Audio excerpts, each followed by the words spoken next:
Bienvenidos y bienvenidas. Hoy nos metemos de lleno en unos materiales muy interesantes sobre las raíces hebreas. Vamos a explorar el Sefer Bereshit, que bueno, todos conocemos como el libro del Génesis. Exacto. La idea es intentar sacar las claves, ¿no? La estructura, el mensaje de este texto tan fundamental. Que nos cuenta sobre los orígenes, sobre la relación con lo divino y cómo sienta las bases para todo lo que viene después en la Biblia. Justo eso.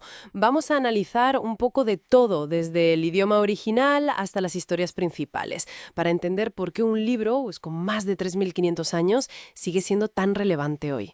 Empezaremos por el contexto lingüístico y el histórico, que es clave para captar bien los matices. Perfecto. Pues vamos al principio, al Bereshit bara Elohim, el texto original hebreo, recibido por Moshe. Las fuentes que manejamos insisten mucho en eso, ¿no? En entenderlo en su lengua. Sí. Citan incluso Sofonías 3.9, lo de la pureza de labios. Claro, es que el hebreo es una lengua semítica noroccidental, bueno, con una historia larguísima, Más de 30 siglos. Ha ido evolucionando, claro, desde el bíblico más antiguo, pasando por el de los rollos del Mar Muerto, hasta el moderno que revitalizó gente como Eliezer Ben Yehoda. Es fascinante. Entender esas raíces es importante, aunque no seamos filólogos. Exacto. ¿Y cómo nos llega a nosotros? Principalmente por traducciones, imagino. Claro, se menciona mucho la Septuaginta, que es esa traducción al griego antiguo. Fue importantísima, Incluso los apóstoles parece que la usaban. Ajá. Y al español pues llegó sobre todo a través de versiones como la Reina Valera, que fue de las primeras en traducir directamente del hebreo y griego originales, usando textos como el Textus Receptus. Entiendo. Y hoy día sigue esa búsqueda de fidelidad, ¿no? Con nuevas revisiones. Siempre. Pasando ya al libro como tal, Bereshit se suele dividir en dos grandes bloques. Los primeros 11 capítulos cuentan la historia de Elohim y el mundo, la creación, o sea, cómo surge el orden del caos. Y la creación de la humanidad, Adam, a imagen de Elohim, creados para reflejar su carácter y, bueno, administrar un poco la creación.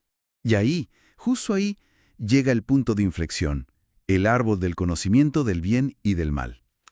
La gran elección. La elección, confiar en lo que dice Elohim o, bueno, definir tú mismo qué está bien y qué está mal. Y aparece la serpiente, claro, tentando con eso de seréis como dioses. Y la humanidad pues elige la autonomía. ¿Y las consecuencias? Pues inmediatas, se rompen las relaciones entre humanos y con Elohim. Aparece la culpa, el miedo. Sí. Elohim describe las consecuencias, el dolor, la muerte, pero fíjate qué curioso, justo ahí mete una promesa algo enigmática. Habla de la semilla de la mujer que herirá a la serpiente, aunque también será herida. Es como un acto de gracia inesperado, en plena rebelión. Interesante. Como si el plan de rescate empezara ya mismo. Podría verse así, ¿sí? Pero esa rebelión como que se contagia, ¿no?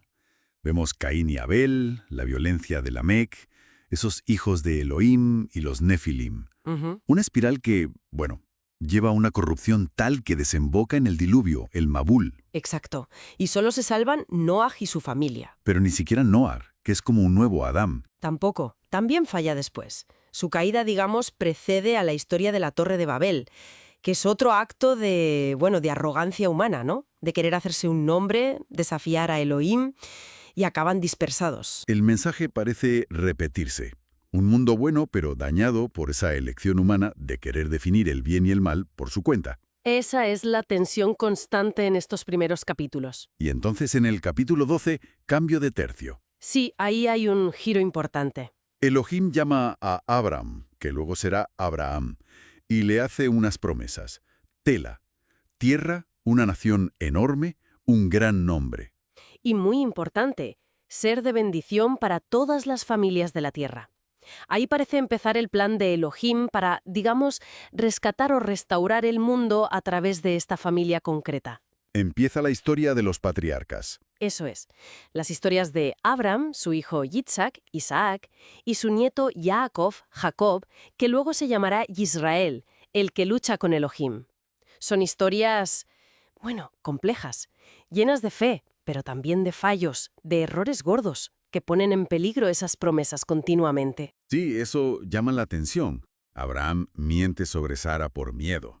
Jacob engaña a su padre, a su hermano. Los hijos de Jacob venden a José, como esclavo. Es tremendo. Te preguntas si el foco está más en la fragilidad humana o en la paciencia y fidelidad de Elohim a pesar de todo. Yo creo que van de la mano. La narración no maquilla los fallos, para nada, pero a la vez subraya cómo Elohim sigue fiel a su pacto, que simboliza con la circuncisión con Abraham, por ejemplo, y cómo, de alguna manera, transforma incluso esos errores humanos. La historia de Yosef es el clímax de esto. Totalmente. Termina salvando a Egipto y a su propia familia, y sus palabras finales a los hermanos son clave.